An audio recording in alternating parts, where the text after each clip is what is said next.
Hi children, good morning to all. 4th class వాళ్ళకి animals కింగ్డమ్లో మనం identify అంటే ఇక్కడ మనకి యానిమల్స్ పిక్చర్ ఇచ్చారు. మనం దాని నేమ్ ఐడెంటిఫై చేసి కింద మనకి బ్లాంక్స్ ఇచ్చారు కదా, ఆ బ్లాంక్స్లో మనం దాని నేమ్ ఫిల్ చేయాలి. మనం 2 days నుంచి ఫస్ట్ 3 నేర్చుకున్నాం, నెక్స్ట్ డే 3 నేర్చుకున్నాం. ఈరోజు ఇంకా 2 ఉన్నాయి.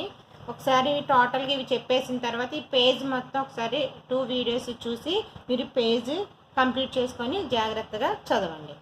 చూడండి, ఇక్కడ picture number 7. We are known for our black and white stripes.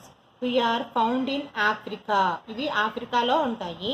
We often greet each other by nose to nose contact. We can also communicate with each other using calls and facial expressions. ఇవి చూడండి black and white stripes ఉన్న animal అనగానే మనకు strike అయ్యేదేంటి? Zebra. Zebra spelling ఏంటి? ZEBRA, zebra. Next picture చూడండి. My name actually means whale horse. దాని name యాక్చువల్గా వేల్ హార్స్ అంటారు.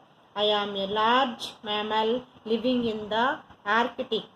You can easily recognize me because of my large tusk. Tusk అంటే దంతాలు. చూసారు ఇవి ఎలా ఉన్నాయో? ఇవి వాటర్లో ఉంటాయి, ఆర్కిటిక్ ఏరియాలో ఉంటాయి. వీటిని వేల్ హార్స్ అంటారు, కానీ యాక్చువల్గా నేమ్ అది, కానీ దాన్ని వాల్రస్ అంటారు. WALRUS, వాల్రస్ దీని నేమ్. ఇప్పుడు ఒకసారి మీరు పేజ్ నెంబర్ 153లో యానిమల్ పిక్చర్ ఐడెంటిఫికేషన్ ప్లస్ దాని నేమ్ కూడా జాగ్రత్తగా చూసి చదువుకోండి. Okay, thank you.